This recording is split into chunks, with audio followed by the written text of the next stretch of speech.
AI agents அப்படிங்கிற விஷயங்கள் புதுசா வந்துட்டு இருக்கு. ஏஐ கூட ஒருத்தர் வேலையை விட்டு போக வச்சிருவாங்க, இந்த ஏஜென்ட்ஸ் குரூப்பாவே அமைச்சிருவாமா? ரெப்யூட்டேஷன் அதிகமா இருக்கு, பீப்புள் கரெக்டான டைமுக்கு பண்ண மாட்டேங்கிறாங்க, அதனால இந்த ஏஐ ஏஜென்ட்டுக்கு இன்வெஸ்ட் பண்றாங்க, அதுக்கும் செலவு இருக்கு. இதெல்லாம் ஏஜென்ட்னா ஏஜென்ட் பேரை கேட்ட பயமா இருக்கிற மாதிரி. இப்ப எப்படி வந்து நான் அந்த ஏஜென்ட்டுக்கு நான் வந்து சொல்லிக் கொடுக்க போறேன் அப்படின்னா, உங்களுக்கு எல்லாத்துக்கும் பிரெயின்ல இவ்வளவு 5 years எக்ஸ்பீரியன்ஸ் இருக்கு, 8 years எக்ஸ்பீரியன்ஸ் இருக்கு, ஃப்ரெஷராகவே இருக்குன்னா உங்களுக்கு அந்த ப்ராப்ளம் ஸ்டேட்மெண்ட் அண்டர்ஸ்டாண்ட் பண்ண தெரியணும். ஸோ ஃப்ரெஷர்ஸ்மே கூட இதுக்கு வந்து படிக்க ஆரம்பிச்சிடணும். ஏன்னா ஃப்ரெஷராக நான் எக்ஸ்பீரியன்ஸ் முதல் வேலைக்கு போகிறேன் அப்புறம் பேசிக்கலாம் நிறைய பேர் இருப்பாங்க. அண்ட் அவங்களோட ஹார்ட் ஒர்க்னால அவங்க வந்து படிச்சு மேலே போயிருக்காங்க. இப்போ இப்படிப்பட்ட ஒரு கெரியர் டிரான்சிஷன் நடக்குது, கெரியர் ஸ்டார்ட் நடக்குது, இது எல்லாமே ஏஐல தான், டேட்டா சயின்டிஸ்ட் தான்.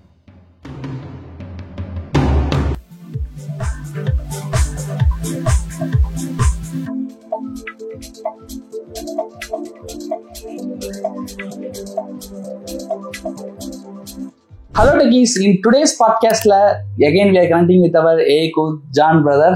So AI தான் ரொம்ப ட்ரெண்டிங்கா போயிட்டு இருக்கு. எங்க பார்த்தாலும் AI ஐடிக்குள்ள வரணும்னாவே AI அப்ஸ்கில் பண்ணியே ஆகணுங்கிற சுச்சுவேஷன் நிறைய இருந்துட்டு இருக்கு. அதனால நம்ம சேனல்ஸ்ல பேக் டு பேக் AI பத்தின நிறைய கண்டென்ட் போடணுமேன்னு சொல்லிட்டு நம்ம ஜான் பிரதர் எப்படியாச்சும் கேட்ச் பண்ணி உங்களுக்காக கண்டென்ட் போட்டுட்டு இருக்கோம். ஸோ ஸ்பெசிஃபிக்லி இந்த வீடியோவில் அதை பற்றி பார்க்க போறோம்னா ஏஐ ஏஜென்ட்ஸ் அப்படிங்கிற விஷயங்கள் புதுசாக வந்துட்டு இருக்கு. ஏஐ கூட ஒருத்தர் வேலையை விட்டு போக வச்சிருவாங்க, இந்த ஏஜென்ட்ஸ் குரூப்பாகவே அமைச்சிருவாமா அப்படிங்கிற மாதிரி நிறைய பயம்லாம் இருக்கு. ஸோ இந்த ஏஐ ஏஜென்ட்ஸை பற்றி இந்த வீடியோ டீட்டெயிலாக பார்க்க போகிறோம். ஏஐ ஏஜென்ட்ஸ் வந்து என்ன பண்ணுது, ஏஐ ஏஜென்ட்ஸ் என்ன மாதிரி டைப்ஸ் இருக்கு, ஏஐ ஏஜென்ட்ஸ் எப்படி ஒர்க் ஆகுது, இந்த மாதிரியான ஏஐ ஏஜென்ட்ஸை பற்றின கம்ப்ளீட் அப்டேட் இன்னைக்கு ஏஐ கோச் ஜான் பிரதர் கேட்டு தெரிஞ்சுக்க போகிறோம். First of all thank you so much bro. நீங்க வந்து உங்க சேனலுக்கு இன்வைட் பண்ணி வேல்யூ கொடுங்க, பேசுங்க, இது ஏஐ என்னதான் இந்த உலகத்துல பண்ணிக்கிட்டு இருக்கு அப்படின்னு சொல்லிட்டு பிடிச்சி உட்கார வச்சுட்டு இருக்கீங்க. மகிழ்ச்சி. எனக்கு இந்த மாதிரி வேல்யூஸ்ல ஷேர் பண்ணுன்றதுதான் என்னுடைய one of the goal. So இதுல இருந்து ஏதாச்சும் வேல்யூஸ் அவங்க எடுத்துக்கிட்டு if anybody is taking action and implementing in their daily லைஃப்னா எனக்கு சந்தோஷம். Super. Thank you so much for inviting me again. உங்க சேனலை கண்டினியூஸா நானும் பார்த்துட்டு தான் இருக்கேன், ஏதாச்சும் ஒரு வேல்யூ கொடுத்துட்டே இருக்கீங்க, அப்படி இப்படி அங்கங்க பிடிச்சு. So really thank you so much. Keep doing it.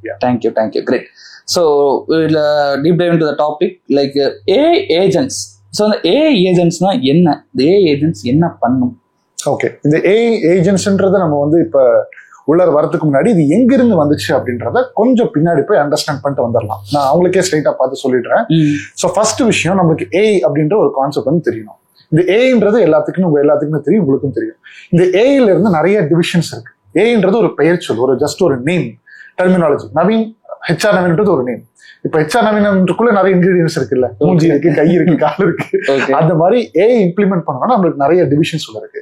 Machine learning, deep learning, natural language processing, time series modelling, இப்படி வரக்கூடிய டிவிஷன்ஸ்ல ஒண்ணுதான் ஜென் ஏஐ அப்படின்ற மாதிரி சொல்றோம். இப்ப நான் முன்னாடி ஒரு சில டேர்ம்ஸ் சொன்னதுல கோர் ஃபண்டமெண்டல்ஸ் ஆஃப் ஏஐ.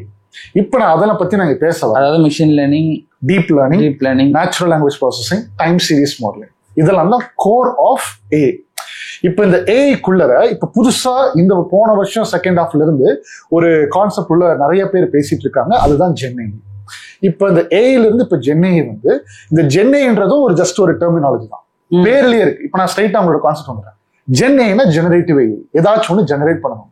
இப்ப எல்லாத்துக்குமே தெரியும், இமேஜ் ஜெனரேட் பண்ணுது, வீடியோ ஜெனரேட் பண்ணுது, ஆடியோ ஜெனரேட் பண்ணுது, கோட் ஜெனரேட் பண்ணுது, எல்லாத்தையும் இப்ப ஜெனரேட் பண்ண ஆரம்பிச்சிச்சு. கண்டென்ட் ஜெனரேட் பண்றது பேர் ஜெனரேட்டிவ் ஏஐ. எஸ், ஏதாச்சும் ஒன்று ஜெனரேட் பண்ணுது, கண்டென்ட் ஜெனரேட் பண்ணுது. நீங்க கூட அடிக்கடி ஸ்டேட்டஸ்ல போடுறாரு, I am just doing research to get you content, ChatGPT வச்சு எல்லாருமே நிறைய பேர் நானும் இப்ப ChatGPT யூஸ் பண்ணிட்டு இருக்கேன். சோ எனிவே, அது ஏதாச்சும் ஜென்ரேட் பண்ற அந்த உலகத்துலதான் இப்ப எல்லாருமே இருக்கும். ஜென்ரேட்டிவ் ஏஐ வேர்ல்டுக்குள்ள இப்ப எல்லாருமே இருக்கும். ஸோ இப்ப ஏஐக்குள்ள இப்ப ஜென்ஏ ஃபாஸ்ட் ஃபார்வர்ட் பண்ணி இப்போ வந்துட்டோம். இந்த ஜென்ஏக்குள்ள தான் ஒரு கான்செப்ட் இருக்கு, LLM, லார்ஜ் லாங்குவேஜ் மாடல்ஸ் அப்படின்ற மாதிரி சொல்றோம். இந்த லார்ஜ் லாங்குவேஜ் மாடலுக்குள்ள தான் நீங்க யூஸ் பண்ணக்கூடிய ChatGPT, கூகுளோட ஜெமினி, அதுக்கப்புறம் ஃபேஸ்புக்கோட லாமா, இந்த மாதிரி நிறைய மாடல்ஸ் இருக்கு. அதுல நம்ம எலான் மஸ்கோட கிராக் ஏஐ, அது எல்லாமே இந்த LLMs அப்படின்ற டாபிக்ல இருக்கும். இந்த LLMsக்குள்ளதான் நம்மளுக்கு வரக்கூடிய division AI agents, agentic AI, rock systems, இந்த மாதிரி பல கேட்டகரிஸ் இருக்கு. இப்ப இந்த ஏஐ ஏஜென்ட் அப்படின்னா என்னன்னு இந்த டிவிஷன் சொன்னதுக்கு காரணம் எங்க உள்ள இருக்கு, எங்க ஃபர்ஸ்ட் ஃபிக்ஸ் ஆயிருக்கு அப்படின்றத நம்ம வந்து தெரிஞ்சுக்கணும். இப்போ இந்த ஏஐ ஏஜென்ட்னா என்ன, what is AI agent? Very simple. இப்ப என் கம்பெனில நம்ம கம்பெனி ப்ரொவைடபிள்ஸ், இதுக்கு கீழே நிறைய எம்ப்ளாயிஸ் வந்து ஒர்க் பண்றாங்க. இப்ப நான் வந்து ஒரு என்னுடைய டெக்னிக்கல் டீம் இருக்காங்க, சேல்ஸ் டீம் இருக்காங்க, ஆப்ரேஷன்ஸ் டீம் இருக்காங்க, வீடியோ எடிட்டிங் டீம் இருக்காங்க, content generation team, multiple teams இருக்காங்க. இப்போ நான் வந்து என்னுடைய சப்போர்ட் டீம் ஹெட் கிட்ட வந்து கால் பண்ணி சொல்றேன், இந்த மாதிரி ஒரு வீடியோ வந்து வீடியோ எடிட்டர் கொடுத்துருக்கேன், அந்த வீடியோ மட்டும் வாங்கி நீங்க பப்ளிஷ் பண்ணிடலாம். இது வந்து ஒரு டாஸ்க். அப்ப அவர் என்ன பண்றாரு, அவர் போய் அந்த வீடியோ எடிட்டர் போய் கேட்ச் பண்ணி, அப்ப என்னப்பா வீடியோல பண்ணிட்டே இல்லையா, இவர் ரிவ்யூ பண்ணி எனக்கு பிடிக்கிற மாதிரி இருக்கும். ஏன்னா இவர் தான் என்னோட மெயின் பர்சன், நான் அங்க போய் கான்டாக்ட் பண்ணிட்டு இருக்க முடியாது. அப்ப இவர் தான் என்னோட மெயின் பர்சன் இருக்கிறதுனால இவரை பிடிச்சி நான் என்ன பண்ண கேட்டேன்னா, வீடியோ போஸ்ட் பண்ணி ஆகணும். 6:30க்கு யூடியூப் சேனல்ல வீடியோ வந்தாகணும். அப்ப இவர் என்ன பண்றாருன்னா, மத்தவங்க எல்லாத்தையும் இன்ட்ராக்ட் பண்ணி போஸ்ட் பண்ணிடுறேன். இதை இவரை நான் ரீப்ளேஸ் பண்ணிட்டேன் அப்படின்னா, இந்த இடத்துல ஏ ஏஜென்ட் என்ன பண்ணுன்னா, நான் ஏ ஏஜென்ட்டை 6:30 PM I have to schedule this video. இந்த ஏ ஏஜென்ட் என்ன பண்ணுன்னா, அப்படியா அந்த இன்ஸ்ட்ரக்ஷன் நான் வந்து எப்படி கொடுப்பேன்னா, இப்ப இந்த உள்ளர சப்போர்ட் டீம் ஹெட் இருக்காரு இல்லையா, அவர் ஒரு ஹியூமன். இப்ப அவரு நான் சொல்றது அவருக்கு புரியணும்னா ஃபர்ஸ்ட் அவருக்கு ஹியூமன் இன்டெலிஜென்ஸ் தேவை. அப்படின்னா தானே நான் சொல்லக்கூடிய இன்ஸ்ட்ரக்ஷன், பாஸ் பண்ணக்கூடிய இன்ஸ்ட்ரக்ஷன் அவரு பிரெயினுக்கு புரிஞ்சு மற்றவங்கள்ட்ட கம்யூனிகேட் பண்ணி அந்த டாஸ்கை பெர்ஃபார்ம் பண்ண முடியும். இதே மாதிரிதான் அந்த ஹியூமன் இன்டெலிஜென்ஸை ரீப்ளேஸ் பண்றதுக்கு தான் நான் எல்எல்எம்னு சொன்னேன். ஜென்ஐக்குள்ள எல்எல்எம் இருக்கான், அந்த எல்எல்எம் தான் இப்போ பிரெயின். இப்ப அந்த பிரெயின் வந்து நான் சொல்லக்கூடிய விஷயங்களை புரிஞ்சு ஒரு ஏ ஏஜென்ட், மற்ற இந்த வீடியோ எடிட்டிங்ன்றது இன்னொரு பர்சனா இருக்கட்டும், அவர்கிட்ட போய் கம்யூனிகேட் பண்ணி இந்த வீடியோ எடுத்துட்டு வந்து ஆட்டோமேட்டிக்கா ஸ்கெடியூல் பண்ணும். அதுல ரிவ்யூ பண்ணி எல்லாம். அப்போ அந்த சப்போர்ட் டீம் ஹெட்டை ரீப்ளேஸ் பண்ணி நான் ஒரு ஏஜென்ட்டை கொடுத்துட்டேன்னா, நான் சொல்லக்கூடிய எல்லா விஷயங்களுமே அது புரிஞ்சு ஆட்டோமேட்டிக்கா நான் சொன்ன டாஸ்கை போட்டு வீடியோ வந்து லைவ்ல வந்துடும். ஸோ இப்போ அதனாலதான் நிறைய கம்பெனிஸ் வந்து, நீங்க சொல்றது கரெக்ட் தான், ஏஜென்ட் வேலைக்கு தூக்கிடுவார். ஏன்னா நிறைய விஷயம் அந்த ஹியூமனா ரெப்யூட்டேஷன் அதிகமா இருக்கு, பீப்புள் கரெக்டான டைமுக்கு பண்ண மாட்டேங்கிறாங்க. அதனால இந்த ஏஜென்ட்டுக்கு இன்வெஸ்ட் பண்றாங்க, அதுக்கும் செலவு இருக்கு. இதெல்லாம் ஏஜென்ட்னா ஏஜென்ட் பேரை கேட்ட பயமா இருக்க மாதிரி நல்லா லே வச்சிருக்காங்க ஏஜென்ட் அப்படின்ற மாதிரி சொல்லி. ஒண்ணு ஏஜென்ட்ல டாஸ்க் முடிக்கணும், அது ப்ரொசீஜரா முடிக்கணும், சொன்ன டைம்குள்ள முடிக்கணும், எந்த விதமான எக்ஸ்கியூஸ் சொல்லக்கூடாது. இதுதானே ஒரு, இப்ப எனக்கு தேவை அதுதானே சம்பளம் கொடுக்குறோம். நான் இன்னொருத்தரை ஹையர் பண்ணும் போது அவன் எனக்கு எக்ஸ்கியூஸ் கொடுக்குறான். ஓகே, இப்ப அதுவே ஐடி கம்பெனியோட இப்ப டெவலப்மெண்ட் டீம்ல ஒரு ஜூனியர் டெவலப்பர் ஒரு 10 பேர் இருக்காங்க, இந்த ஆப் ஒரு 10 நாள்ல லைவ் பண்ணணும், அதுக்கு ஒரு டீம் லீட் இருக்காரு அப்படின்னா, இப்ப அந்த இடத்துல ஒரு ஏஜென்ட் வச்சுட்டு இந்த ஆப்பை வந்து இந்த 10 பேருக்கு இருந்து இந்த ஒர்க்லாம் இவ்வளவு நாள்ல முடிக்கணுங்க, டெய்லி இதெல்லாம் முடிக்கணும், 10 நாள் இதை முடிக்கணும், 10ஆவது நாள் இந்த டைம்ல இதை அப்லோட் ஆகணும்னா இந்த ஏஜென்ட் வந்து ஒருத்தரையா புஷ் பண்ணி வெளியில எடுத்து வாங்கும். அவ்வளவுதான் இந்த ப்ராசஸ்க்கு ஏஜென்ட் இருக்கு. கரெக்ட், அவ்வளவுதான். அது வந்து ஒரு ஏஜென்ட். ஓகே, இப்ப நீங்க சொன்னீங்க பாத்தீங்களா, இந்த ஒரு ஏஜென்ட் வந்து மத்தவங்கள்ட்ட கேட்டு வாங்குறது, அந்த மத்தவங்களும் இன்னொரு ஏஜென்ட். அந்த மத்தவங்களும் இப்ப இவருக்கு பேர் வச்சுக்கலாம், இவர் வந்து மாஸ்டர் ஏஜென்ட் அப்படின்னு வச்சுக்கலாம். அவர் வந்து துரைசாமி ஏஜென்ட், இவர் வந்து மாடசாமி ஏஜென்ட், அவர் வந்து குப்புசாமி ஏஜென்ட் வச்சுக்கலாம். இப்ப துரைசாமியோட ஏஜென்ட் என்ன, வீடியோ எடிட் பண்ணி இவர் மெயின் ஏஜென்ட்டா கொடுக்கணும். மாடசாமியோடது என்ன, நீ வந்து அந்த வீடியோ எடிட் பண்ணதை அது கரெக்டா ரிவ்யூ பண்ணி டெஸ்ட் பண்ணி கொடுக்கணும். இப்ப இது எல்லாமே மாஸ்டரான ஒரு பர்சன்ட் வருது இல்ல, இவரு தான் ஃபைனலி அப்ரூவ் பண்ணி இங்க போஸ்ட் பண்ணும். அப்போ agents are communicating with each other. ஒரே சிஸ்டம்குள்ள ஒரே கம்பெனிக்குள்ள இந்த மாதிரி ஏஜென்ட்ஸ் கம்யூனிகேட்டிங் வித் ஈச் அதர்ன்றதான் ஏஜென்டிக் ஏஐ. ஓகே, அப்படின்ற concept. So multiple AI agents will communicate with each other and will make some decisions and the complete process is automated. அப்போ ஒவ்வொரு ஏஐ ஏஜென்ட்டுக்கும் ஒவ்வொரு காஸ்ட் இன்வால்வ். இப்ப இந்த மாதிரி 4 பேர் சொன்னா ஒருத்தருக்கு மினிமமா ஆஸ் பர் லேபர்லா எவ்வளவு சேலரி கொடுக்கணும், 18,000 ரூபாய் சேலரி கொடுக்கணும்னு வச்சுக்கோம். இந்த 18,000 ரூபாய் 4 மல்டிப்ளை பை 18 தான், ரவுண்ட் பண்ணிக்கோங்க 20ன்னு சொல்லிட்டு 80,000 ரூபாய் ஆச்சு. பட் இங்க எனக்கு காஸ்ட் எவ்வளவு தெரியுமா, 4 சேர்த்தி 5,000 ரூபாய். அவ்வளவுதான், 4 சேர்த்தி மாசத்துக்கு 8,000 ரூபாய் 7,000, அவ்வளவுதான். ஓகே, இப்ப எல்லாரும் தான் அதனால என்ன பண்ணிட்டாங்கன்னா, ஹியூமனுக்கு பதிலா இந்த மாதிரி ஏஜென்ட்டை யாரெல்லாம் ப்ராப்பரா படிச்சு இம்ப்ளிமெண்ட் பண்ணக்கூடிய ஆட்கள் இருக்காங்களோ, எனக்கு அந்த மாதிரி பர்சன் வேணும் அப்படின்ற மாதிரி சொல்றாங்க. அப்படி அந்த மாதிரி பர்சன் வேணும் அப்படின்னா இப்போதைக்கு மார்க்கெட்ல அதுக்கேற்ற மாதிரி ஓப்பனிங்ஸ் மார்க்கெட்ல கம்மியா இருக்கு. மீன்ஸ் தெரிஞ்சவங்க கம்மியா இருக்காங்க. இப்ப நீங்க அத தெரியாதவங்க தெரிஞ்சுக்கிட்டீங்கன்னா, நீங்க சொல்றீங்கல்ல லே ஆஃப் நடக்குது, தப்பிச்சுக்கலாம். அப்ப அதை நீங்க படிக்கணும். அந்த இடத்துலதான் வைப் கோடிங்ன்ற கான்செப்ட் வருது. நம்ம அது அப்புறம் பேசுவோம். இப்ப எப்படி வந்து நான் அந்த ஏஜென்ட்டுக்கு நான் வந்து சொல்லிக் கொடுக்க போறேன் அப்படின்னா, உங்களுக்கு எல்லாத்துக்கும் பிரெயின்ல இவ்வளவு 5 இயர்ஸ் எக்ஸ்பீரியன்ஸ் இருக்கு, 8 இயர்ஸ் எக்ஸ்பீரியன்ஸ் இருக்கு, ஃப்ரெஷராகவே இருக்குன்னா, உங்களுக்கு அந்த ப்ராப்ளம் ஸ்டேட்மெண்ட் அண்டர்ஸ்டாண்ட் பண்ண தெரியணும். Step number 1. 2வது ஸ்டெப், அந்த ப்ராப்ளம் ஸ்டேட்மெண்ட்டை இப்ப நான் வந்து உங்களுக்கு கம்யூனிகேட் பண்றேன், ஸ்டெப் பை ஸ்டெப்பா சொல்றேன்ல, எங்க ஸ்டெப் 1A இந்த மாதிரி ஸ்டெப் பை ஸ்டெப்பா நீங்க அதுக்கு ப்ராம்ப்ட் பண்ண தெரியணும். அந்த ப்ராம்ப்ட் பண்றதுதான் நான் உங்களுக்கு வந்து என்னோட இன்ஃபர்மேஷன் உங்களுக்கு ஷேர் பண்றேன். இதே மாதிரியோ இல்லை என்னை விட பெட்டராவோ நிறைய பேர் பேசுவாங்க. அதை வந்து பிரேக் டவுன் பண்ணி ஏஜென்ட் 1 இதுதான் உன்னோட டாஸ்க், இதை நீ பண்ணி மட்டும் போதும். ஏஜென்ட் 1 பண்ணி முடிச்சிட்டியா, ப்ராம்ப்ட்ல நான் சொல்லிடுவேன், இதை பண்ணி முடிச்சுட்டு ப்ராம்ப்ட் 2க்கு நீ வந்து சொல்லிடு. அப்ப ஏஜென்ட் 2 நான் என்ன சொல்லுவேன், நீ ஆல்ரெடி அந்த ப்ராம்ப்ட் அங்கிருந்து வாங்கி இந்த வேலையை நீ பண்ணிடு. ஏஜென்ட் 3 என்ன பண்ணுவாரு, இங்க வாங்கி அங்க பண்ணி மொத்தமா சேர்த்து இவங்கள்ட்ட மாஸ்டரா சொல்லிட்டு ஒரு ஏஜென்ட் இருப்பாரு, இவர்கிட்ட வந்து கொடுப்பாரு. சோ இப்படி இதுக்குள்ளே கம்யூனிகேட் பண்ணி வேலையை முடிச்சுக்குது அப்படின்னா எதுக்கு நான் ஹியூமன் பீயிங்ஸ்க்கு நான் வந்து வரணும் அப்படின்றத கான்செப்ட். அப்படி கண்டிப்பா அப்படி பார்த்தப்ப நான் சொல்லும் போது நிறைய பேருக்கு இவர் என்ன உருட்டுறாரா, அடுத்து உருட்டு வருதா, இல்ல இதெல்லாம் உண்மையாவே நடக்குதான்னு கேட்டா, நான் இப்போ ஒரு கம்பெனியோட ப்ராடக்ட டெமோ 1-on-1 உட்காந்து பார்த்துட்டு வரேன். Agent, conversational agent, telecalling agent, maybe அதை நீங்க கொஸ்டின் கேட்டீங்கன்னா அதை பத்தி நான் அதிகமா சொல்றேன். அவங்க கம்ப்ளீட்டா 30 ஏஜென்ட் வச்சிருக்காங்க அவங்க ப்ராடக்ட் குள்ள. ஹியூமன்ஸ் இருக்காங்க 15 பேர் அவங்க கம்பெனி ஒர்க் பண்றாங்க. 30 ஏஜென்ட் ஹையர் பண்ணி அவனுக்கு சம்பளம் கொடுக்குறாங்க ஏஜென்ட்டுக்கு. இப்போ 30 ஏஜென்ட்னா அந்த கம்பெனியில் எத்தனை பேர் அவங்களை ரீப்ளேஸ் பண்ணி ஏஜென்ட் போட்டிருக்காங்கன்னு பார்த்துக்கோம். ஸோ இப்போ அவங்களுக்கு ஃபியூச்சர்ல வந்து அந்த கம்பெனி வந்து அவ்வளவுதானா அப்படின்னு கேட்டா இல்ல, அவங்க இந்த மாதிரி பண்ணிருக்கான்னு சொல்லிட்டு கண்டிப்பா அந்த கம்பெனி ஸ்கேல் அப் பண்ணுவாங்க. Scale up which means they will grow. அப்போ இந்த க்ரோனா இந்த பர்டிகுலர் சிஸ்டம் எத்தனையோ கம்பெனிஸ்க்கு ரெக்யர்மெண்ட் இருக்க போகுது. அப்படி ரெக்யர்மெண்ட் இருக்க போகுதுன்னா கண்டிப்பா இந்த மாதிரியான ப்ராசஸை வந்து இன்னும் அதிகமான ஆட்களை ஹையர் பண்ணி இந்த ப்ராசஸ்ல செட்டப் பண்றதுக்குனால ஒரு டேலண்ட் ரிசோர்ஸ் இருந்துச்சுன்னா they will take them in. But அது வந்து அதிகமா இங்க இல்லைன்றதுதான் ப்ராப்ளம். அதனாலதான் நம்மளுடைய ஜாப் ரிப்போர்ட், நான் அதை பத்தி நான் பேசியிருக்கேன் என்னுடைய சேனல்ல. ஸோ அந்த ஜாப் ரிப்போர்ட் படி 2025 அவங்க வந்து என்ன சொல்றாங்க அப்படின்னா, new job opportunities are going to 14 மில்லியனோ 20 மில்லியனோ நம்பர் மறந்துச்சு ஆக்சுவலி. அவ்வளோ நியூ ஜாப் ஆப்பர்ச்சுனிட்டிஸ் வந்து கிரியேட் ஆக போகுது because of this new inventions which this AI is creating. நீங்க இப்ப கம்ப்ளைண்ட் பண்ணிட்டு வேலை போகுது ஏஜென்ட் வந்துச்சுப்பா ஃபுல்லா போதுப்பான்ற மாதிரி அந்த பெர்ஸ்பெக்டிவ்ல பாத்துக்கிட்டு இருந்தீங்கன்னா அப்படியே உட்காந்துக்க வேண்டியதான் வீட்டுக்குள்ள. வேலை போயிடும் தான், அது டெல்லி வேலை 200% வேலை போயிடும். பட் இதெல்லாம் தெரிஞ்சுக்கிட்டு, இந்த இன்ஃபர்மேஷன்லாம் தெரிஞ்சுக்கிட்டு ஒரு ஸ்டெப் எடுத்து ஏஐல அப்ஸ்கில் பண்ணி நீங்க வந்து ப்ராப்பரா பண்ணீங்கன்னா you will get adapted and secure job and future will be secure. இப்ப நீங்க அடாப்ட் ஆகணுமா இல்ல அடாப்ட் ஆகுறதா, இதுதான் 2 ஆப்ஷன். அதுன்றது உங்க கையில இருக்கு. இப்ப நீங்க இந்த இன்ஃபர்மேஷன் இது வரைக்கும் பார்த்துட்டு இருக்கிறீங்க அப்படின்னாவே நிறைய பேர் ஒரு தேடல் இருக்காங்க. ஏ ஏஜென்சின்றாங்கப்பா, அது இதுன்றாங்கப்பா, இவர் ஏதாவது சொல்லிட்டு இருக்கிறாரு, இவர்கிட்ட ஏதாவது கேட்போம் அப்படின்ற மாதிரி இது வரைக்கும் பார்த்துட்டு இருக்காங்க. ரியலி கங்க்ராச்சுலேஷன்ஸ், பிகாஸ் ஒரு தேடல் இருக்கீங்க. அந்த தேடல் கண்டிப்பா உங்களுக்கு நல்ல ஒரு பொசிஷன்ல கொண்டு போய் சேர்த்து இஃப் யூ டேக் ஆக்ஷன்ஸ். இந்த காதல வாங்கி இந்த காதல விட்டுட்டீங்கன்னா கண்டிப்பா நிறைய பேர் அது பண்றாங்க. But if you take definitely good actions சொல்லும் போது you will definitely grow and make sure you are collaborating with the right team. இதை பத்தி அதிகமா பேசக்கூடிய டீம்ஸ் ஆர் பேசக்கூடிய பீப்புளை ஃபாலோ பண்ணுங்க. அவங்க என்னென்ன அப்டேட்ஸ் கொடுக்குறாங்கன்றத பாருங்க. Definitely you will keep yourself updated. So அதுதான் வந்து நான் பாஸ் பண்ண information. I think I answered your question. So ஃப்ரெஷர்ஸ்மே கூட இதுக்கு வந்து படிக்க ஆரம்பிச்சிடணும். ஏன்னா ஃப்ரெஷராக இருந்து நான் எக்ஸ்பீரியன்ஸ் முதல்ல வேலைக்கு போகிறேன் அப்புறம் பேசிக்கலாம் நிறைய பேர் இருப்பாங்க. ஃப்ரெஷரே இந்த ஏஜென்ட்ஸ் பற்றிலாம் பார்க்கணுமா, ஏஐ பற்றியே படிக்கணுமா பேசா? நான் சொல்கிறேன். இப்போ நான் ஒரு கம்பெனி ப்ராடக்ட் டெமோ பார்த்துருந்தேன்னு சொன்னேன். Dev hired 4 freshers. ஓகேவா? And the salary range for them for freshers as the intern is between 18,000 to 30,000. ஃப்ரெஷருக்கு இது இவ்வளோ பெரிய ஒரு சேலரி. நல்லா பெர்ஃபார்ம் பண்ணிட்டாங்கன்னா அவங்க இங்கிருந்து next level of company in case இந்த கம்பெனியை க்ரோ ஆயிடுச்சுன்னா அவங்க தேவ் டு ப்ரூவ். ஜஸ்ட் உள்ள வந்துட்டோம் அப்படின்னு சொல்றதுனால அந்த கம்பெனி வந்து அவங்க பெருசால ட்ரீட் பண்ண போறது இல்லை.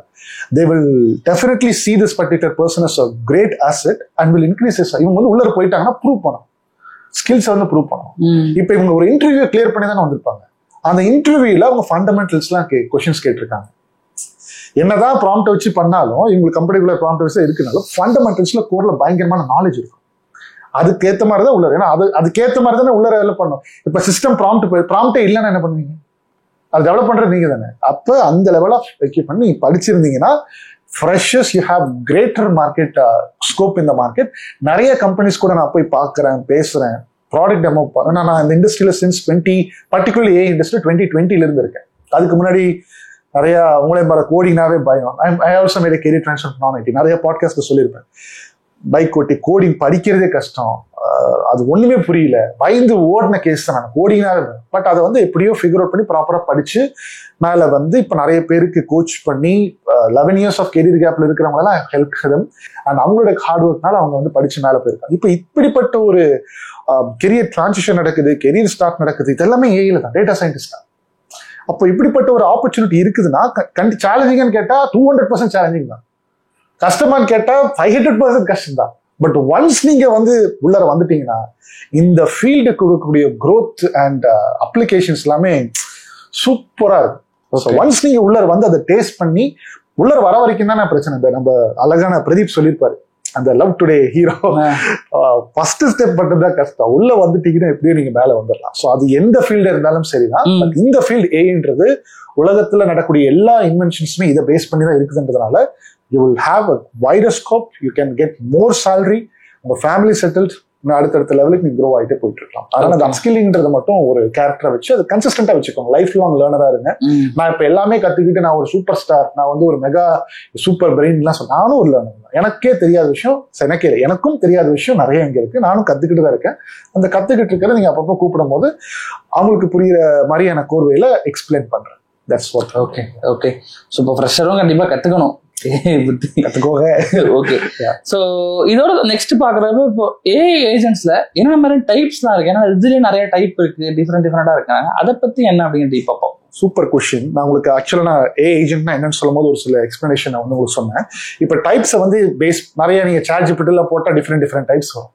பட் நான் பார்த்த விஷயம், நான் அந்த ப்ராடக்ட்டை நான் டெவலப் பண்ணல, பட் நான் அந்த ப்ராடக்ட்டை ஒருத்தர் டெவலப் பண்ணிருக்கிறத வச்சு அவர்கிட்ட இன்ட்ராக்ட் பண்ணி ஐ ஹவ் காட் இந்த மாதிரிலாம் நாங்கள் பண்றோம் அப்படின்ற மாதிரி சொன்னதை நான் உங்களுக்கு சொல்றேன். ஓகே, ஃபர்ஸ்ட் டைப் வந்து எதை வச்சு அவங்க பிரிச்சிருக்காங்கன்னா, அவங்க கான்வர்சேஷனல் ஏஐ ஏஜென்ட்ஸ் அப்படின்ற ஒரு கேட்டகரி இருக்கு. நிறைய கேட்டகரிஸ் இருக்கு. அந்த கான்வர்சேஷனல் ஏஐ ஏஜென்ட்ஸ்ன்ற கேட்டகரி பத்தி நான் வந்து பேசுறேன். கான்வர்சேஷன்ல ஒன்றும் இல்லை. இப்போ நானும் நீங்களும் பேசிட்டு இருக்கோம்ல, நான் ஒரு ஏஐ ஏஜென்ட், நீங்க ஒரு ஏஐ ஏஜென்ட். இப்போ எனக்கு தெரிஞ்ச நாலேஜ் நான் உங்களுக்கு ஷேர் பண்றேன், உங்களுக்கு தெரிஞ்சு நான் எனக்கு ஷேர் பண்றேன். எப்படி பண்றோம்? கான்வர்சேஷன் பண்ணிக்கிறோம். இதே மாதிரிதான் கான்வர்சேஷன் பண்ணி at the end of the day இந்த ஃபுல் பாட்காஸ்ட்டை புரிஞ்சு எடுத்த ஒரு சார் வரும். அப்ப நம்ம ரெண்டு பேரும் we are exchanging our ideas and knowledge போது இந்த கான்வர்சேஷன் அதே மாதிரி தான் ஒரு அப்ளிகேஷன்ல இந்த கான்வர்சேஷன் பண்ணிக்க மல்டிபிள் ஏஜஸ். இதை பேஸ் பண்ணி ஒரு 4 டைப்ஸ் இருக்கு. அதுல ஃபர்ஸ்ட் டைப் தான் வந்து பாத்தீங்கன்னா sequential AI agent, sequential chat AI agent first type. Second type வந்து பாத்தீங்கன்னா nested chat AI agent. Third type வந்து பாத்தீங்கன்னா group chat AI agent. Fourth type hierarchical chat AI agent. 4 type இருக்கு. இந்த 4 டைப்புமே ஒவ்வொரு பர்பஸ்க்கு யூஸ் பண்றாங்க. Okay okay. அது இப்போ ஏஜென்ட்ஸ் அப்படிங்கிறப்போ இப்போ நீங்க கான்வர்சேஷன் ஏஐ சொன்னீங்க, மற்ற ஒர்க்குக்கு இப்போ எப்படி இமேஜ் ஜெனரேட் பண்றதுக்கு ஒரு டைப் ஆஃப் ஏஐ மாதிரியும் வேற விஷயத்துக்கு ஒரு டைப் மாதிரி இந்த ஏஐ ஏஜென்ட்ஸ்க்குள்ளே டிஃப்ரெண்டா என்னென்ன மாதிரி ஒர்க்குல என்னென்ன மாதிரி ஏஜென்ட்ஸ் இருக்கு? சி ஃபார் எக்ஸாம்பிள் நான் இது 4 டைப்புக்கும் கொஞ்சம் ஒரு எக்ஸாம்பிள் ரியல் டைம்பா யூஸ் பண்ணிருக்க எக்ஸாம்பிள் கொடுத்தா புரிஞ்சுன்னு நினைக்கிறேன். அதை நம்ம கொஞ்சம் டீட்டெயிலாவே பேசலாம். ஏன்னா நான் பார்த்துட்டு வந்து அது ஒரு சூப்பரான வைப்ல இருக்காங்க. ஸோ ஃபர்ஸ்ட் டைப் வந்து பாத்தீங்கன்னா அந்த சீக்வென்ஷியல் சாட் ஏஐ ஏஜென்ட்னு சொன்னா, இப்போ ஒரு டெலிகாலிங் கம்பெனி இருக்காங்க. இவங்க வந்து என்ன பண்ணிருக்காங்கன்னா இந்த சீக்வென்ஷியல் ஏஐ ஏஜென்ட், அந்த sequential chat AI agent model work பண்ணிருக்காங்க. என்ன பண்றாங்கன்னா ஃபர்ஸ்ட் வந்து இப்போ நான் வந்து பிபிஓல தான் கால் சென்டர்ல தான் நான் வந்து ஒர்க் பண்ணிட்டு இருக்கேன். இப்போ நீங்க உங்களுடைய இன்டர்நெட்லாம் வந்து ப்ராப்ளம் ஆயிடுச்சு, ஏர்டெல் ஒர்க் பண்ணல, இதில் ஒர்க் பண்ணா ஃபர்ஸ்ட் வேர்ஷன் என்ன பண்ணுவீங்க? ஏப்பா 1 to 1 போட்டு இப்போ இன்டர்நெட் ஒர்க் ஆகல, என்ன பண்ணீங்க, என்ன பண்ணிட்டு இருக்கீங்க, இதைதான் கேட்போம். எனக்கு இப்போ வேணும், எனக்கு இன்டர்நெட் படிச்சுட்டு இருக்கேன், ஒர்க் பண்ணிட்டு இருக்கேன், நீங்க கொடுக்குறியா இல்லை டிஸ்கனெக்ட் பண்ணிட்டு போவா? இதுதான் வந்து எல்லாத்துக்கும் ஒரு பெரிய இதா இருக்கும். அப்போ வந்து அந்த பக்கத்துல கொஞ்சம் பேசுவாங்கல்ல, அதுதான் நான் ஒரு agent, telecalling agent. Okay, as a ஹியூமனா இருக்கேன். இப்போ நான் வந்து என்ன கேட்பேன்னா first question, thank you for calling அந்த company, I am here to help you better, please help me with your concern. இதுதான் நான் வந்து ஃபர்ஸ்ட் அட்ரஸ் பண்ணக்கூடிய விஷயம். அப்போ நீங்க என்ன சொல்லுவீங்க? அப்ப எதை இன்டர்நெட் ஒர்க் ஆகலன்ற திருப்பி okay sir, I understand your concern, do not worry, we are here to help you out. So if internet is not working, so can you please check the connection behind your அந்த particular broadband முன்னாடி insert ஆயிருக்கான்னு கேட்டேன். அவனுக்கு வந்து பயங்கரமா கோவம், இது எனக்கு தெரியாது, வயர் குத்திருக்கா இல்லையான்றதுக்கு வந்து நீ வந்து சொல்லிட்டு இருக்க. Yes sir, please check and let me know so that I can help you. இப்போ நான் வந்து இந்த மாதிரி அந்த என்னுடைய டோன், ஆஸ் அ ஹியூமன் டோன்ல நான் வந்து பேசுறேன் இல்லையா, இது அப்படியே இது சீக்வென்ஷியல் ஸ்டெப். இந்த கொஸ்டினுக்கு அவர் ஆன்சர் பண்ணார்னா தான் அடுத்த கொஸ்டின் நான் கேட்பேன், அடுத்த கொஸ்டினுக்கு ஆன்சர் பண்ணார்னா தான் அடுத்த கொஸ்டின் கேட்பேன். அப்போ நான் ஒரு பர்சன் இந்த மாதிரி மல்டிபிள் கொஸ்டின்ஸ் கேட்டு ஃபைனலா ஒரு சொல்யூஷன் வந்து ஒரு கொடுக்க போறேன். இது வந்து ஒரு ரியல் டைம் யூஸ் கேஸ். இதை அப்படியே இந்த சீக்வென்ஷியல் சாட் ஏஐ ஏஜென்ட் மூலமா ரீப்ளேஸ் பண்ணிருக்காங்க. ஓகே, இந்த கம்பெனி ஸோ என்ன பண்ணிருக்காங்கன்னா இந்த பக்கத்தில் இருக்கக்கூடிய இணையை ரீப்ளேஸ் பண்ணி மல்டிபிள் ஏஐ ஏஜென்ட்ஸ் ஹையர் பண்ணிட்டாங்க. இந்த ஃபர்ஸ்டா இருக்கக்கூடிய ஏஐ ஏஜென்ட் என்ன பண்ணணும்னா, இவங்க கால் பண்றாங்க இல்லையா, இந்த பர்டிகுலர் பர்சன் கால் பண்ணும்போது இது வந்து பேசும், thank you so much for reaching out to us, we are here to help you out, so what is your concern. இவர் வந்து எக்ஸ்பிளைன் பண்றாரு, எனக்கு இதுதான்ப்பா கன்சர்ன். அப்ப இந்த கன்சர்னை வாங்கி இதை வந்து அடுத்த ஏஜென்ட் கொடுக்குது. இந்த அடுத்த ஏஐ ஏஜென்ட் வந்து என்ன பண்ணுதுன்னா அவரோட கன்சர்னுக்கு சொல்யூஷன் கொடுக்கறதுக்காக, ஏன்னா இதெல்லாம் அண்டர்ஸ்டாண்ட் பண்ணும், அடுத்த ஏஐ ஏஜென்ட் கொடுக்குது. ஸோ இந்த மாதிரி 1, 2, 3, 4 சொல்லிட்டு மல்டிபிள் ஏஐ ஏஜென்ட்ஸை வந்து நம்ம வந்து டிப்ளாய் பண்ணி வச்சுக்கலாம். ஸோ இப்படி ஃபைனலா ஒரு சொல்யூஷன் சொல்லிட்டு ஆக்சுவலா கொடுக்கலாம். ஸோ இந்த மாதிரி ஒரு பர்டிகுலர் டாஸ்க்கு மல்டிபிள் ஏஜென்ட்ஸ் நம்ம வந்து டிப்ளாய் பண்ணி வந்து ஆக்சுவலா வச்சுக்கலாம். ஸோ இதுதான் வந்து சீக்வென்ஷியல் ஏஐ ஏஜென்ட்னுடைய கான்செப்ட்ஸ். இதை வந்து நம்ம கம்பெனியில் எப்படி நம்ம இம்போர்ட் பண்ணியிருக்கோம், எக்ஸ்பிளைன் பண்ணிருக்கோன்றத சொல்லிடுறேன். ஒரு ஸ்டூடெண்ட்டை வந்து ஆன்போர்ட் பண்ணும்போது நம்ம ப்ரொவைட்டி பிரிட்ஜ், நம்ம கம்பெனி ப்ரொவைட்டி பிரிட்ஜ். ஸோ அதில் வந்து நிறைய பேர் ஏஐ படிக்கணும் அப்படின்றதுக்கு வருவாங்க. ஸோ அதில் வந்து நாங்கள் வந்து என்ன பண்ணுறோம்னா, இந்த இன்வாய்ஸ் ஜென்ரேஷன் அவங்கள ஆன்போர்ட் பண்ணுறதுக்காக அவங்க பே பண்ணிடுவாங்க. பே பண்ணதுக்கப்புறம் we are building it, அது டெஸ்ட் பீட்டா ஸ்டேஜில் இருக்கு. என்ன பண்ணுவோம்னா, நீங்கள் வந்து ஃபர்ஸ்ட் கொஸ்டின் உங்களுடைய நேம் என்ன அது டைப் பண்ணணும். அடுத்த கொஸ்டின், ஓகே நீங்க எந்த சிட்டில இருக்கீங்க, ஓகே அடுத்தது உங்களுடைய லொகேஷன் எங்க. அப்போ ஒவ்வொன்றா வாங்கி ஆட்டோமேட்டிக்கா அவங்க சப்மிட் கிளிக் பண்ணிட்டாங்கன்னா ஆட்டோமேட்டிக்கா இன்வாய்ஸ் வந்து கிரியேட் ஆயிடும். சாரி, அவங்களோட இன்வாய்ஸ் கிரியேட் ஆகி ஆட்டோமேட்டிக்கா அவங்க இமெயிலுக்கு போற மாதிரியான ப்ராசஸ் வந்து we are trying it, beta ஸ்டேஜில் இருக்கு. இது அந்த சீக்வென்ஷியல் ஏஐ சாட் அப்படின்றது வரும். இந்த மாதிரி நிறைய அப்ளிகேஷன்ஸ் வந்து இந்த சீக்வென்ஷியல் ஏஐ சாட் கான்வர்சேஷனல் ஒரு இடத்துல இருந்து அவுட்புட்டை வாங்கி அடுத்த ஏஜென்ட்டுக்கு இன்புட்டா கொடுத்து அப்படி இந்த சீக்வென்ஷியல் ஆர்டர்ல போகும். இது வந்து சீக்வென்ஷியல் ஏஐ ஏஜென்ட். அடுத்து வந்து பாத்தீங்கன்னா செகண்ட் டைப் வந்து இந்த நெஸ்டட் சாட் ஏஐ ஏஜென்ட்னு சொல்லியிருந்தேன். இந்த நெஸ்டட் சாட்ன்றது வந்து பாத்தீங்கன்னா அதே மாதிரிதான். நான் வந்து உங்களுக்கு ஃபர்ஸ்ட் ஆரம்பத்தில் ஒரு எக்ஸாம்பிள் சொல்லியிருந்தேன். எனக்கு வந்து ஒரு சப்போர்ட் டீம் ஹெட் இருக்காரு. நான் வந்து அவர்கிட்ட ஒரு டாஸ்க் அசைன் பண்றேன். இவர்கிட்ட வந்து இந்த டாஸ்க்கு இன்னொருத்தட்ட போய் கேட்டு வாங்கி வச்சுக்கிறாரு. அதே டாஸ்க்கு இன்னொருத்தட்ட கொடுத்து வாங்கி கேட்டு வச்சுக்கிறாரு. அதே டாஸ்க்கு கொடுத்து இப்போ மல்டிபிள் பீப்புள் இவர்கிட்ட கொடுத்து இவரு தான் ஃபைனல் டெசிஷன் எடுத்து எனக்கு தேவையான அவுட்புட் அவர் கொடுக்கணும். இதுதான் நெஸ்டட் சாட் ஏஐ ஏஜென்ட் அப்படின்ற மாதிரி கான்செப்ட் வருது. மூணாவது நான் உங்களுக்கு சொல்லியிருக்கிறது வந்து பாத்தீங்கன்னா இந்த குரூப் சாட் அப்படின்ற மாதிரி. இது ஒண்ணு இல்லை, நீங்க இந்த நம்ம சாட் அதுவும் பீட்டா ஸ்டேஜ் ட்ரை பண்ணிட்டு இருக்கோம். நம்மளுக்கு படிக்கக்கூடிய லேர்னர்ஸ்லாம் வந்து பாத்தீங்கன்னா ஒரு பேட்ச்ல வாட்ஸ்அப்ல we are actually helping them, mentorship பண்ணிட்டு இருக்கோம். அதுல எப்படி ஒரு 20-25 பேர் இருப்பான்னு வச்சுக்கோங்க. இது ஒன்றும் இம்ப்ளிமெண்ட் பண்ணல ஃபுல்லா, பட் அது இம்ப்ளிமெண்ட் பண்ணக்கூடிய ஸ்டேஜ். எனக்கு ஒரு ஐடியா வந்திருக்கு, இதெல்லாம் படிச்சதுக்கு அப்புறம் இம்ப்ளிமெண்ட் பண்ணலாம் அப்படின்றதுக்காக கண்டிப்பா பண்ணிடுவோம். இதுல வந்து ஒரு 25 லேர்னர்ஸ் இருக்காங்க. ஒவ்வொருத்தருக்கும் ஒவ்வொரு கொஸ்டின். இந்த ஒவ்வொரு கொஸ்டினுமே நீங்க வந்து என்ன பண்ணுவீங்கன்னா அந்த சாட்ல அப்படியே போட்டுட்டே இருப்பீங்களா. அந்த குரூப்புக்குன்னு ஒரு அட்மின் இருப்பாரா, நான் ஹையர் பண்ணி அந்த அட்மினை வந்து கொடுத்துட்டேன். இந்த எல்லாத்துக்கும் வரக்கூடிய டவுட்ஸ் வந்து நீங்க வந்து சால்வ் பண்ணிடணும் அப்படின்ற மாதிரி நான் கொடுத்துட்டேன். இப்போ டெய்லி இவர் சால்வ் பண்ணும், டெய்லி உட்காந்து ஆன்சர் பண்ணிருக்க முடியாது. பட் இவர் வந்து ஒரு பர்டிகுலர் டேட்ல இந்த டைம் எடுத்து எல்லாத்தோட கொஸ்டினுக்கு கன்சாலிடேட்டா இதுதான் ஆன்சர்ன்ற ஃபைனல் டெசிஷன் இந்த பர்டிகுலர் டேட்டா சயின்டிஸ்ட் வந்து எடுத்து அவங்களுக்கு வந்து அசஸ் பண்ணணும். ஓகே, உங்களுக்கு எல்லாத்துக்கும் புரியுதுன்னு நினைக்கிறேன். ஸோ அப்படி பண்ணும்போது இவங்க வந்து என்ன பண்ணணும் அப்படின்னு பாத்தீங்கன்னா, இந்த குரூப் அட்மின் ஃபைனலைஸ் டெசிஷன் கொடுக்குறாரு. பட் அதுக்கு பதிலாக நான் ஒரு ஏஜென்ட்டை வந்து அந்த குரூப்ல வந்து டிப்ளாய் பண்ணிட்டேன் அப்படின்னா எல்லாத்தோட கொஸ்டினும் அப்படியே எடுத்து வாங்கி கன்சாலிடேட்டடா அதுவே ஆன்சர் கொடுத்துரும். ஓகே, அப்ப அந்த நாலேஜ்க்கு வந்து அதுக்கு நான் சப்ளை பண்ணணும். ப்ராம்ப்ட் மூலியமா சப்ளை பண்ணி, அதான் எல்எல்எம்னு சொன்னேன், அந்த எல்எல்எம் மூலியமா அந்த ப்ராம்ப்ட் சப்ளை பண்ணி இது எல்லா கொஸ்டின்ஸும் நீ வந்து அண்டர்ஸ்டாண்ட் பண்ணி நீ கன்சாலிடேட்டடா ஒரு ஃபைனல் டெசிஷன் எடுத்து கொடுத்துரு. Group chat AI agent. அடுத்து லாஸ்டா சொன்னது இந்த ஹையரார்கி வந்து பாத்தீங்கன்னா ஒரு பாஸ் எம்ப்ளாயி கான்செப்ட் வரும். நான் ஒரு பர்சன்ட்ட சொல்றேன், எனக்கு இதுதான் பண்ணணும், நீ புதுசால யோசிச்சுட்டுலாம் வந்து பண்ண வேண்டாம், நான் சொன்ன டாஸ்க் இது, இந்த டாஸ்க் முடிச்சுட்டு என்கிட்ட வந்து அப்டேட் பண்ணு. ஏதோ ஒரு டாஸ்கா இருக்கலாம். அந்த மாதிரி நான் ஒருத்தட்ட சொல்றேன், இன்னொருத்தட்ட சொல்றேன், தேர்ட் பர்சன்ட்ட சொல்றேன், ஃபோர்த் பர்சன் சொல்றேன். இது வந்து இந்த ஹையரார்கிக்கல் ஏஜென்ட் அப்படின்ற மாதிரி டைப்ல வரும். ஸோ இதுல வந்து கம்பெனிஸ் ஆர் திங்கிங் எந்த ஏஜென்ட்ஸ் டைப்ல நம்மளுடைய ப்ராஜெக்ட் வந்து ஒரு ப்ராடக்ட் வந்து போகணும் அப்படின்றது அந்த ஒவ்வொரு பர்டிகுலர் கம்பெனியும் திங்க் பண்ணி தே ஆர் ஆக்சுவலி டேக்கிங். இதுதான் அந்த 4 டைப்ஸ் கான்வர்சேஷன் இல்லை. Okay, super. இவ்வளவு விஷயங்கள் டைப்ஸ் எல்லாமே இருக்குன்னு ரொம்ப டீட்டெயிலா எக்ஸ்பிளைன் பண்ணிருந்தீங்க.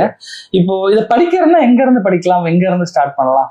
ஓகே, இது வந்து நான் வந்து ஏஐ யூஸ் பண்ண தான் போறேன், யூஸ் பண்ணி ஒரு ப்ராசஸ் வந்து ஆட்டோமேட் தான் பண்ண போறேன்னா டைரக்டா N8N, Zapier, அப்புறம் மேக் ஏஐ இந்த மாதிரிலாம் பிசினஸ் ப்ராசஸ் ஆட்டோமேஷன் டூல்ஸ் நிறைய இருக்கு. நீங்க அதை பண்ணி இம்ப்ளிமெண்ட் பண்ணி கத்துக்கிட்டீங்கன்னாவே உங்களால நிறைய பிசினஸ் ப்ராசஸை ஆட்டோமேஷன் பண்ணிட முடியும். அதுக்கு உங்களுக்கு தேவைப்படக்கூடியது ப்ராம்ப்ட் இன்ஜினியரிங். எப்படி நீங்க வந்து பீப்புள் வந்து ப்ராப்பரா ப்ராம்ப்ட் போகணுன்றத அதை மட்டும் ப்ராப்பரா படிச்சுக்கோங்க. ஓகே, அதுக்கு நம்ம சேனல்லே நான் உங்களுக்கு யூடியூப் லிங்க் தரேன். ஒரு பேசிக்கா அது பெரிய அட்வான்ஸ்டு கான்செப்ட் தான் 10 நிமிஷத்துல கவர் பண்ணிருக்கேன். 0 short prompting, 1 short prompting, 2 short prompting, few short prompting, இந்த மாதிரி ஒரு சில ப்ராம்ப்டிங் டெக்னிக்ஸை வச்சு கண்டிப்பா உங்களால சூப்பரான ப்ராம்ப்டிங் எழுத முடியும்.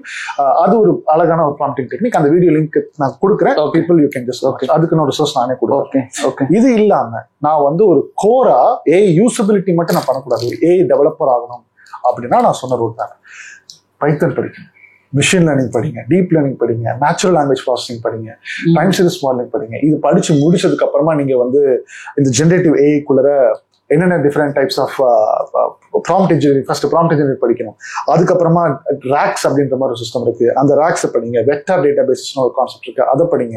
அப்புறம் இந்த ஏஐ ஏஜென்ட்ஸ்லாம் அவங்களுடைய பேசிக் ஃபண்டமெண்டல்ஸ், இதுவே இப்போ நான் சொன்னதே போதும், ஒரு ஃபண்டமெண்டல்ஸ் அவங்களுக்கு வந்து பெரிய அண்டர்ஸ்டாண்டிங் கொடுத்துருக்கும். இதுல இந்த மாதிரி எப்படி கான்வர்சேஷனல் ஏஐஸ்லாம் டெவலப் பண்ணிக்கிறது அப்படின்ற மாதிரி பண்ணுங்க. நான் ஒரு ஃப்ரீ பைத்தன் லைப்ரரி வந்து நான் இந்த ஏஐ ஏஜென்ட் படிக்கணும்னு சொல்றவங்களுக்கு எல்லாத்துக்குமே நான் ஷேர் பண்றேன், எல்லாருமே படிக்கலாம். இதுக்கு வந்து நான் ஒரு ஃப்ரீ டூல் எல்லாத்துக்குமே சொல்றேன். மைக்ரோசாஃப்ட் ரிலீஸ் பண்ணிருக்கிறது, அதுக்கு பேரு ஆட்டோஜென். நீங்க மைக்ரோசாஃப்ட் ஆட்டோஜென் ஃப்ரேம்வொர்க் அப்படின்ற மாதிரி நீங்க கூகுள்லேயே போட்டீங்கன்னா அதுலயே ஒரு கோடு வரும். இப்போ நான் அந்த 4 டைப் நான் சொன்னேன் இல்லையா, அது 4 டைப்புக்கு கோட் ஆல்ரெடி அவைலபிள்ன்ற. இந்த 4 அந்த கோட் அவங்க எழுதியிருக்கிறத எடுத்து நீங்க காப்பி பண்ணி உங்களோட லோக்கல் மிஷின்ல போட்டு, பட் அதுல அவங்க என்ன பண்ணுவாங்கன்னா அந்த எல்எல்எம்ன்ற கோடுமே அந்த எழுதி வச்சிருப்பாங்க அந்த கோடுக்குள்ள. அதுல நீங்க வந்து இம்ப்ளிமெண்ட் பண்றீங்கன்னா அந்த எல்எல்எம் வந்து நீங்க கோட் ஹிட் ஆகணும். அந்த ஓப்பன்ஏனுடைய எல்எல்எம்மா தான் இருக்கும், அதோட ஏபிஐ கீ அங்க கொடுத்துருப்பாங்க, ஓப்பன்ஏயோடதோ இல்ல கூகுளோட ஜெமினியோ. இப்போ அதை வந்து நீங்க வந்து ஆக்டிவேட் பண்ணணும்னா நீங்க அவங்களுக்கு பே பண்ணணும். ஓகே, அது பேமெண்ட்டும் ரொம்ப சீப்பு தான். ஒரு டோக்கனுக்கு லெஸ் தேன் 1 பைசா தான். ஒரு டோக்கனை ஒரு வேர்டு அது ஜென்ரேட் பண்ணுது அப்படின்னா லெஸ் தேன் 1 பைசா தான். தாராளமா படிக்கிறவங்க இம்ப்ளிமெண்ட் பண்ணுங்க. AP integration is very very important. இது ஏன் நான் சொல்றேன்னா, ஒரு சில கம்பெனிஸ்ல வந்து பார்த்தீங்கன்னா அந்த ஏபி இன்டெகிரேஷன்ஸ் அலோவ் பண்ணுவாங்க. ஏன் அப்படி பண்றாங்கன்னா, நீங்க ஸ்கிராச்ல இருந்து அந்த மாதிரியான ஒரு பிக் இன்டெலிஜென்ஸ் சார்ஜிபிலிட்டி மாதிரி ஒரு ஹவு சூப்பர் இட் இஸ் ரெஸ்பாண்டிங்ல அந்த மாதிரி ரெஸ்பாண்ட் பண்ணோம்னா அவ்வளோ டேட்டா பேஸ் நீங்க சப்ளை பண்ணி அவ்வளோ பெரிய ஜிபிஓ டேட்டா ப்ராசஸ் பண்ணி வெளியில் வரதுக்குள்ள விடிஞ்சிடும். அது வந்து கஷ்டம் ஆகும். அவ்வளோ பெரிய ஹெவி ப்ராசஸிங் பவர் வந்து உங்களுக்கு இருக்கும். பட் அப்போ அது வந்து நம்மளுக்கு இல்லை அப்படின்னா என்ன பண்ணலாம்னா, அவங்க அதை ஆல்ரெடி பண்ணி வச்சிருக்காங்க. அவங்களுடைய சர்வரை நீங்க அழகா இந்த ஏபிஐ மூலமா டேப் பண்ணிக்கலாம். ஓகே, அப்ப அவங்களோட இந்த இது டேப் பண்ணி எடுக்கிறதுனால உங்களோட சிஸ்டம் ஃபாஸ்டா இருக்கும். அதுக்கு நீங்க பே பண்ணுங்க. சின்ன ஸ்மால் அமௌண்ட் தான். அது நீங்க எவ்வளவு வேர்ட்ஸ் யூஸ் பண்றீங்க அவ்வளவு மட்டும் பே பண்ணா போதும். அந்த மாதிரியான சர்வீஸ் வந்து கொடுக்குறாங்க. ஸோ பட் அதுக்கு கோடு வந்து அவங்களுடைய சர்வர்லேயே வந்து எழுதி வச்சிருக்காங்க, சார் அவங்க வெப்சைட்ல எழுதி வச்சிருக்காங்க. ஸோ அது நீங்க வந்து போய் பார்த்து டவுன்லோட் பண்ணி உங்களுடைய பிசினஸ் கேஸுக்கு ஏற்ற மாதிரி நீங்க கொஞ்சம் ஸ்லைட்டா இவ்வளவு சொன்னதுக்கு எவ்வளவு பெரிய லைன்ஸ் ஆஃப் கோடு வரும்னு எதிர்பார்க்குறீங்க? தெரியல, ஜஸ்ட் ஒரு 20 to 30 லைன்ஸ் ஆஃப் கோடு தான். ஓகே, அவ்வளவுதான். ஆல்ரெடி அந்த ஃப்ரேம்வொர்க் இங்கே இம்போர்ட் பண்ணுறோம், நம்ம கோடுக்குள்ள இன்சர்ட் பண்ணோம்னாவே அழகாவே we can develop this kind of conversational AIs very easily locally in our machine and deploy பண்ணும்போது அதுக்குண்டான காஸ்ட் எந்த சர்வரில் பண்ணுறீங்கன்றது அதுக்குண்டான காஸ்ட் வந்து இன்வால்வ் ஆகும். ஸோ இந்த பாத்தில் போங்க. இந்த மாதிரியான conversational AIs, chatbots and conversational இதெல்லாம் நீங்கள் பில்ட் பண்ணீங்கன்னா definitely you will have a greater scope. So இந்த பாத்தில் வரது I would suggest. ஓகே, இப்போ இந்த ஏஐ ஏஜென்ட்ஸ் பத்தி பேசாம நிறைய இடத்துல ப்ராம்ப்ட் கொடுக்கணும்னு பத்தி பேசுறீங்க. ப்ராம்ப்ட் இன்ஜினியர் ரோலுக்கு வந்து உண்மையிலே ஒர்த் இருக்கா? ப்ராம்ப்ட் இன்ஜினியரிங் படிச்சுக்குமா? அதே மாதிரி அந்த ஏஐ ஏஜென்ட்ஸ்குள்ள வரணும்னு நினைக்கிறவங்க வந்து லைக் ஜஸ்ட் அந்த டூல் ஏஜென்ட்டோட இப்போ டூல் 2-3 நேம் சொன்னீங்க, அந்த டூலை கற்றுக்கிட்டு பெரிய லெவலில் கோடிங் எல்லாம் போயிடணுமா? இல்லை ஏஐ ஏஜென்ட்ஸ் வரையும் தொடரணும் அப்படின்னாவே ஃப்ரம் பேஸ்ல பைத்தான்ல ஆரம்பிச்சு வரணுமா? இல்லை, அதை நான் சொன்னேன் 2 கேட்டகரி. அது ஆல்ரெடி சொல்லிட்டேன். உங்களுக்கு ஏஐ யூஸ் பண்ணி ஒரு சில பிஸ்னஸ் ப்ராப்ளம்க்கு சால்வ் பண்ணணும்னா ப்ராம்ப்டை மட்டும் கற்றுக்கிட்டா போதும். ஃபார் எக்ஸாம்பிள் நான் சிம்பிள் என்ன சொல்றேன்னா, இன்வாய்ஸ் ப்ராசஸ் ஆட்டோமேஷன் ஒரு ப்ராசஸ் இருக்கு. இதுக்கு கோட படிச்சுட்டு வரணும்னா இல்லை. ஓகேவா? இதெல்லாம் பிசினஸ் டெவலப்மெண்ட் டீம்ல, ஆப்ரேஷன்ஸ் டீம்ல பண்ணுவாங்க. ஒரு கஸ்டமர் வராங்க, அவங்களுக்கு பில் அடிக்கணும்னா இப்போ மேனுவலாக கொண்டு போய் எப்போ உன் அட்ரஸை கொடு, உன்னோட டீட்டெயில்ஸை கொடு, நான் உட்காந்து என்னோட சிஸ்டம்ல மேனுவலாக டைப் பண்ணி உனக்கு இன்வாய்ஸ் தருவேன். இதெல்லாம் வந்து தேவையில்லை. இதுக்கு கோட அவன் படிச்சுட்டு வரணும்னு அவசியம். இதுக்கு வந்து தான் நான் டூல் சொன்னேன். N8 அப்படின்னு டூல் இருக்கு, Zapier அப்படின்னு டூல் இருக்கு, Make8 அந்த 3 டூல்ஸ் நான் ஆல்ரெடி சொன்னேன். இந்த டூல் போங்க, ஓப்பன் சோர்ஸ் தான். இந்த N8ன்றதெல்லாம் வச்சு நிறைய பேர் பண்ணிட்டு இருக்காங்க. உள்ள போயிட்டு அவங்கள்ட்ட கூகுள் ஃபார்ம் அவங்களோட டேட்டா வாங்கிட்டு இதோட பின்னாடி நிறைய இன்டெகிரேஷன்ஸ்ல கனெக்ட் பண்ணலாம். கனெக்ட் பண்ணிட்டு நீங்க வந்து ஒரு சில ஏபிஐஸ் அதை கனெக்ட் பண்றதுக்கு நீங்க வந்து பே பண்ற மாதிரி இருக்கும். அந்த ஏபிஐ பிளாட்ஃபார்ம் ஃப்ரீ தான். பட் ஒரு சில கூகுளோட அந்த இன்டெலிஜென்ஸ் எல்லாம் நம்ம பிரெயின் எடுத்துட்டு வந்து ஃபிக்ஸ் பண்றீங்கன்னா அதுக்கு மட்டும் கொஞ்சம் சின்ன சார்ஜஸ் இருக்கும். அது நீங்க பண்ணிட்டீங்கன்னாவே உங்களோட இன்டெகிரேஷன்ஸ் கூகுள் ஃபார்ம் அழகா இங்க இன்டெகிரேட் பண்ணி ஒரு வயர் மாதிரி இருக்கும், அழகா கனெக்ட் பண்ணிட்டீங்கன்னாவே அழகா அந்த ப்ராசஸ்ல அதான் அந்த ஏஐ யூசபிலிட்டின்னு சொல்லுவாங்க. எனக்கு ஒரு டாஸ்க் இருக்கு, அதை நான் வந்து இந்த ஏஐ யூஸ் பண்ணி ஆட்டோமேட் பண்ணிட்டு வந்துருக்கேன். அப்ப based on the task wise நீங்க வந்து ஏஐ யூஸ் பண்ணி எப்படி டெலிவர் பண்ண போறீங்கன்றது. அதுக்கு வந்து ஏஐ படிச்சிருக்கிற ஆட்கள் கோர்னு படிச்சிருக்குன்ற அவசியம் தேவையில்லை. பட் இன்கேஸ் நான் வந்து ஒரு கோர் டேட்டா சயின்டிஸ்ட் ஆகணும், கோர் ஏஐ டெவலப்பர் ஆகணும், ஒரு கம்பெனியில் என்னோட ஜாபை பயங்கரமா செக்யூர் பண்ணிக்கணும் அப்படின்னா இந்த பர்டிகுலர் ஃப்ரேம்வொர்க்ஸ் இல்லாம நான் கோர்ல இருந்து படிச்சேன்னா என்னோட சேலரி அதிகமாகும். இந்த ப்ராசஸ் ஆட்டோமேட் பண்றதா சேலரில அதிகமாகும். இது வந்து ஜஸ்ட் ஒரு ப்ராசஸ் ஆல்ரெடி இருக்கிறது ஆட்டோமேட் பண்ணிட்டீங்கன்னா அந்த ப்ராசஸே முடிஞ்சு வேற ஒரு ப்ராசஸ் ஆட்டோமேஷன் பண்றதுக்கு போயிடுவீங்க. பட் நான் சொல்றது இந்த மாதிரியான N8 டூல் பில்ட் பண்ணிருக்காங்கல்ல, பின்னாடி. அந்த மாதிரி டூலை பில்ட் பண்றதுக்கான ப்ராசஸ் வேணும் அப்படின்னா அந்த கோர்ல இருந்து படிச்சீங்கன்னா மிஷின் லேர்னிங்கோட ஸ்கோப் என்ன, டீப் லேர்னிங்கோட ஸ்கோப் என்ன, நேச்சுரல் லாங்குவேஜ் ப்ராசஸிங் எங்கெல்லாம் அப்ளை பண்றாங்க அப்படின்ற கோர்ல தெரிஞ்சுக்கிட்டு பிளஸ் ப்ராம்ப்ட் இன்ஜினியரிங் வந்து நீங்க இன்டெகிரேட் பண்ணும்போது definitely it will make wonders. அதனாலதான் நான் என்ன சொல்லுவேன்னா டி ஷேப்டு லேர்னிங் பண்ணுங்க அப்படின்னு சொல்லுவேன். டி ஷேப்ன்றது ஏதாச்சும் ஒரு கோர்ல we have to be very strong. நீங்க அது டேட்டா சயின்ஸ்ல படிச்சாலும் சரி, இல்ல நீங்க வந்து ஜாவால படிச்சாலும் சரி, ஏதாச்சும் ஒரு கோர்ல பயங்கரமா ஸ்ட்ராங்கா இருங்க. அது கூட இந்த ப்ராம்ப்ட் இன்ஜினியரிங்க ஃபிட் பண்ணிக்கோங்க. இதுவே இல்லாம ஜஸ்ட் நான் ப்ராம்ப்ட் இன்ஜினியரிங் மட்டும் வச்சு சாதனை படிச்சுக்கிறேன் அப்படின்னா சாதனை படிக்க மாட்டீங்க, அழிஞ்சு போயிருவீங்க. இப்ப மேபி ஏதாச்சும் ஒரு சில கம்பெனிஸ்ல வேலைக்கு எடுக்கிறதுக்கு எடுக்கலாம். எனக்கு அதை ஆட்டோமேட் பண்ணிருக்கேன் சார், இது ஆட்டோமேட் ஓகே ஃபைன் உள்ள பாப்பா, பின்னாடி ஏதோ ஒரு பெரிய பிரச்சனை வரும். நீங்க தான் அதை ஆட்டோமேட் பண்ணிட்டீங்களே, அப்புறம் எதுக்கு நீங்க சொல்லிட்டு உள்ள போய் கூட டெவலப் பண்ணிக்கலாம். உள்ள போயிட்டு நீங்க டெவலப் பண்ணி ஆகணும். நீங்க இதை வச்சுட்டு அவங்க பிசினஸ் ப்ராசஸ் ஆட்டோமேட் பண்ணிட்டு இன்னும் நீங்க ஆட்டோமேட் பண்ணிட்டு நீங்க அந்த ப்ராசஸ் அந்த இடத்துக்கு தேவையே இல்லையே. இந்த ஏ ஏஜென்ட்டுக்குள்ள அதுக்குள்ள கம்யூனிகேட் பண்ணிக்குதுன்னா நீங்க எதுக்கு அங்க இருக்கிறீங்க? ஓகே, அதனால உங்களை ஆட்டோமேட் பண்ணிட்டு உங்களை துரத்தி விட்டுருவாங்க வெளியில. ஏ ஏஜென்ட்டுக்கே காசு கொடுக்க உனக்கு எதுக்குப்பா காசு கொடுத்து துரத்தி விட்டுருவாங்க. அப்ப உள்ளர போயிட்டீங்க அப்படி சம்திங் அப்படின்னா பாருங்க, வேற ஏதாச்சும் ஆப்பர்ச்சுனிட்டி புதுசா கண்டுபிடிச்சிட்டு இருக்கணும். நான் என்னோட கம்பெனி உள்ளே ஒர்க் பண்ணிட்டு இருக்கோம்னு கதை சொல்லிட்டு இருக்கேன். எதுக்குப்பா இவ்வளவு ப்ராசஸ் இருக்கு, நம்மளே ஏ இண்டஸ்ட்ரியில இருக்கோம், இவ்வளவு மேனுவல் டாஸ்க் நடந்துருக்கு, இதை ஆட்டோமேட் பண்றீங்களா இல்ல வந்து நான் வந்து பண்ணிட்டேன்னா உங்களுக்கு வேலையை தூக்கி விட்டுரும் அப்படின்னு புரியுதா? அதனால அதுக்கு பயந்து நம்ம வந்து பண்ணிட்டு இருக்காங்க. So that's how it works. So ஒரு ப்ராசஸ் நீங்க ஆட்டோமேட் பண்ணிட்டீங்கன்னா you will find you need to find some other process which is doing repeatedா நடந்துட்டு இருக்கிறது பார்க்கணும். அப்படின்னாதான் you will definitely grow and you will find growth in a company. இல்ல நான் வந்து சும்மா பேசிக் தான் படிச்சிருக்கேன் அது படிச்சிருக்கேன்னா வேலை இல்லாம வெளியில வந்துட்டு கம்ப்ளைண்ட் பண்ண ஆரம்பிச்சிருங்க. ஏன் வேலையை தூக்கிடுச்சுப்பான்னு சொல்லிட்டு பயந்துட்டு கம்ப்ளைண்ட் பண்ண ஆரம்பிச்சிருங்க. அதனால சொன்னா ஹேவ் a positive mindset. கோர்ல இருந்து படிச்சீங்கன்னா நீங்க ஏஐ ஓரியன்டட்ல கோரா இருந்து நீங்க வெளியில கம்பெனி இன்கேஸ் துரத்தினாலும் அடுத்த பர்சன் ஹையர் பண்றது வெளியே இருக்கும். Because you have the particular one solid foundation. அதுக்கப்புறம் இதோட இன்டெகிரேட் பண்ணி அந்த கோர் எதுல வேணா இருக்கலாம்ன்ற நான் அவ்வளவுதான். சூப்பர். ஸோ ஏஜென்ட் பத்தி நிறைய சொல்லியிருந்தீங்க, பிளஸ் ஜாப் மார்க்கெட் பத்தியுமே நிறைய ஷேர் பண்ணுவீங்க. ஸோ கண்டிப்பா ஃப்ரெஷரா பார்த்துட்டு இருக்க நம்ம ஆடியன்ஸ்க்கு வந்து ரொம்பவுமே யூஸ்ஃபுல்லா இருந்திருக்கும், நிறைய வேலிடான பாயிண்ட்ஸ் கிடைச்சிருக்கும். நீங்க சொன்ன அந்த யூடியூப் வீடியோ மேல் இது பண்றேன், உங்க கம்பெனியோட லிங்க்ஸுமே கொடுக்குறேன், பிளஸ் உங்களோட லிங்க்டின் லிங்கையும் கொடுக்குறேன். So if anyone need to reach out John brother இன்னும் ஏ ஏஜென்ட்ஸ் பத்தி கத்துக்கணும்னா ட்ரை பண்ணி பாருங்க. அவரோட ஏ கோச் ஜான் அவரோட பேஜ் ஃபாலோ பண்ணிக்கங்க. சோ இந்த வீடியோ ஸ்கிப் பண்ணா பார்த்துக்கு thank you so much. Thanks for and 1 minute before thank you.